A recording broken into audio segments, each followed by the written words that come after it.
Recording. Okay, come on in.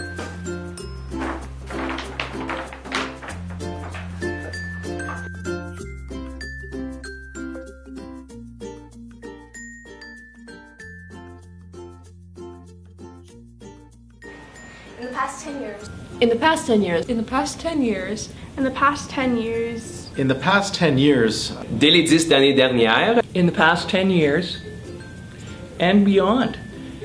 There were classes for boys, classes for girls. We had woodworking for boys, we had phys ed for boys, we had phys ed for girls, we had home ec for girls. What did the trans kids do?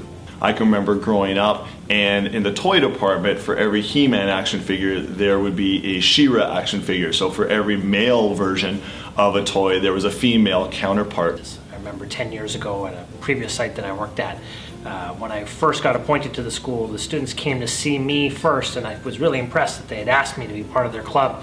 I didn't realize it was because they couldn't find anyone else to step forward, and that's why they were asking me. In the past 10 years, the Rainbow Youth have been more open about their sexuality and their gender identity, which is great because owning who you are is awesome. In the past 10 years, trans awareness has increased in a remarkable way, allowing myself and others to express themselves the way that they choose. J'ai vu beaucoup plus de couples de la même sexe qui sont ensemble sur les rues et dans plusieurs zones.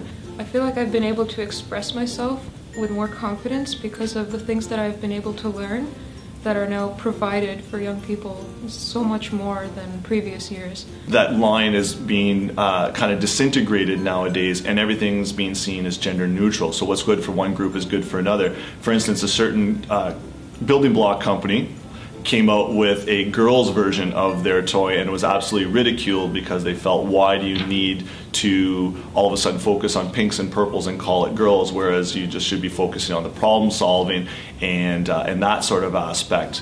And I think it's amazing that that sort of thing has happened, that all groups are considered equal as opposed to having to differentiate between them. In this school previously, there was no club, there was no gay-straight alliance, and when it was formed, it was done because a couple of teachers asked. The students had nowhere to go. They were so far underground. They were so afraid of homophobia and homophobic acts. And because of teachers who said, you know, these students have a right to belong, a club was formed. And I'm so proud that it was formed, and now it's growing, and it's getting better for students all the time. So really, I'd like to say is thank you. Thank you. Merci. Thank you, Rainbow Youth Forum. Thanks to organizations and initiatives like the Rainbow Youth Forum. Thanks to organizations and initiatives like the Rainbow Youth Forum, we actually have all students participating in all aspects of school life these days. Congratulations on your 10th anniversary.